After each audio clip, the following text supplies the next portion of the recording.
आज मैं आपको समुत्पाद वक्र विश्लेषण यानी आइसो प्रोडक्ट एनालिसिस के बारे में बताऊंगा। ये जो है आइसो प्रोडक्ट एनालिसिस, ये एक तरीके से इंडिफरेंस कर्व के समान ही है। इंडिफरेंस कर्व यानी तटस्थता वक्र के बारे में आपने पढ़ा होगा, जिसके बारे में ये कहा जाता है कि वो विश्लेषण हैं जहाँ किन्हीं दो वस्तुओं के कॉम्बिनेशन को, यानी हम दो वस्तुओं के बीच में इस तरीके से एक वस्तु को दूसरी वस्तु से प्रतिस्थापित कर सकते हैं कि हमें समान संतुष्टि प्राप्त हो। यानी जिस प्रकार किन्हीं दो वस्तुओं के बीच में हम इस सामंजस्य को बैठा सकते हैं कि किस वस्तु की इकाइयों का कितना उपभोग करने से और दूसरी वस्तु की इकाइयों का कितना कम या अधिक उपयोग करने से हमें समान संतुष्टि प्राप्त होगी। ठीक उसी प्रकार समुत्पाद वक्र विश्लेषण भी हमें यही बताता है, जिसे हम आइसो प्रोडक्ट कर्व एनालिसिस कहते हैं। समुत्पाद वक्र विश्लेषण के अंतर्गत हम उत्पादन में लगी हुई किन्हीं दो साधनों के कुशल संयोग और उनके मिश्रण को दर्शाते हुए समझ सकते हैं कि इन विभिन्न साधनों का उपयोग इस प्रकार से किया जाए कि हमें समान उत्पादन प्राप्त हो। यानी समुत्पाद वक्र विश्लेषण हमें ये बताता है कि उत्पादन के किन्हीं विभिन्न साधनों का इस ढंग से उपयोग किया जाए कि हमें समान उत्पादन प्राप्त हो और जो हमारा आउटपुट है वो एक समान ही बना रहे। यहाँ पे ये देखने वाली बात है कि मान लीजिए कि हम पूंजी और श्रम, ये दो विभिन्न साधन हैं जो उत्पादन में सम्मिलित होती हैं, तो इनका किस प्रकार उपयोग किया जाए, यानी किस प्रकार इनका मिश्रण हो, कॉम्बिनेशन हो, जिसके कारण हमारा उत्पादन बढ़ सकता हो। तो यहाँ पे मान लीजिए कोई लेबर है और दूसरा साधन कैपिटल है, तो आप इसमें क्या कर सकते हैं कि एक साधन को कम करके दूसरे साधन में बढ़ोतरी कर सकते हैं। तो यहाँ पे प्रतिस्थापन की दर है वो भी मौजूद रहती है, क्योंकि एक तरीके से हमें ये दर्शाता है कि अधिकतम उत्पादन पाने के लिए हमारा विभिन्न साधनों का उपयोग इस प्रकार होना चाहिए कि हमें अधिकतम उत्पादन प्राप्त हो सके। इस चीज़ को समझने के लिए मैं सबसे पहले इसकी विशेषताओं के बारे में बताना चाहूँगा। जो इसकी पहली विशेषता है समुत्पाद वक्र की, वो ये है कि आइसोपॉइंट कर्व स्लोप्स डाउनवर्ड। यानी समुत्पाद वक्र जो होते हैं उनका ढाल नीचे की ओर मुड़ा हुआ होता है। ये इसलिए क्यों होता है?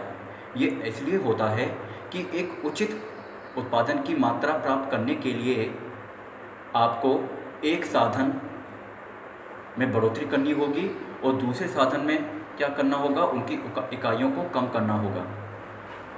क्योंकि यहाँ पे जो लेवल ऑफ आउटपुट है वो सेम ही रहता है, बल्कि जो श्रम और पूंजी यानी विभिन्न साधन हैं उनके बीच का जो मिश्रण होता है, उनके बीच का जो सहयोग होता है, उसमें किस तरीके से हम एक दूसरे के अनुरूप उसमें बदलाव कर सकते हैं, उसी के कारण यहाँ पे ढाल जो होता है डाउनवर्ड होता है।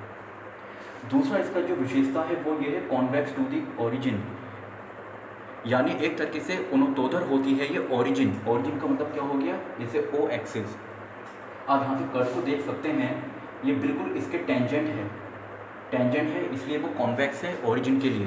तो इससे एक तरीके से आप ये ज्ञात कर सकते हैं कि यहाँ पे तकनीकी रूप से प्रतिस्थापन दर मौजूद है, जिसके अंतर्गत अगर आप निश्चित उत्पादन की मात्रा पाना चाहते हैं तो आप एक विशेष साधन जो फैक्टर इनपुट होता है उसको दूसरे साधन से प्रतिस्थापित करके उसकी इकाइयों में परिवर्तित कर सकते हैं और उस लेवल ऑफ आउटपुट तक, यानी उस स्तर तक आप पहुंच सकते हैं।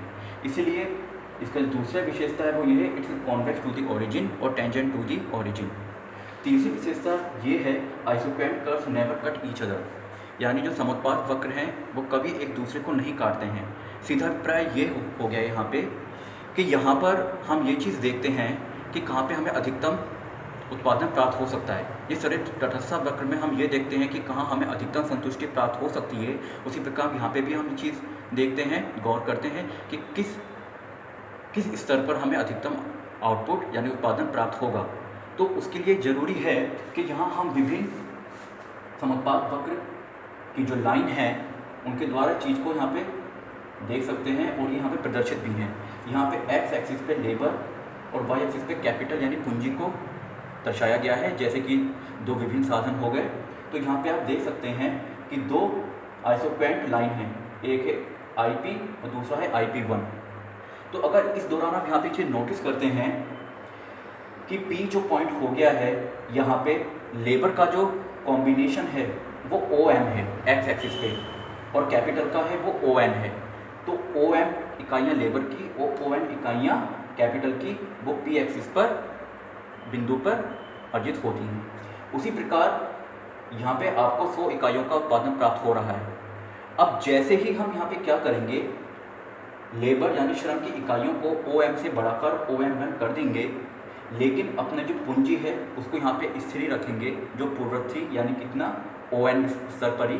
तो आप पाएंगे कि यहाँ पे जो आपकी पॉइंट है इंडिफरेंस क्या कहते हैं आइसोप्रोडक्ट कर्व का, वो P की जगह बढ़कर अब P1 पर हो गया है। यानी यहाँ पे आपकी जो इकाइयाँ हैं अब 100 से बढ़कर कितनी हो गई हैं, 150 हो गई हैं। तो अब आपका जो समोत्पाद वक्र का जो नई लाइन है, जो कर्व है, वो IP1 कहलाएगा।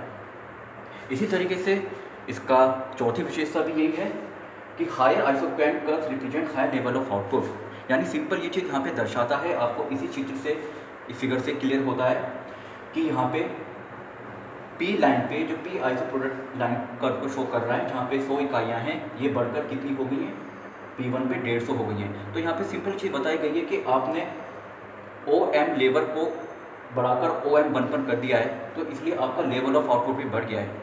जिस तरीके से लाइन अगर बढ़ती जाएगी एक दूसरे से, तो ये high level of output show करेगी।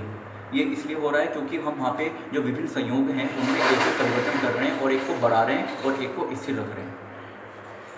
आज के लिए इतना ही, धन्यवाद।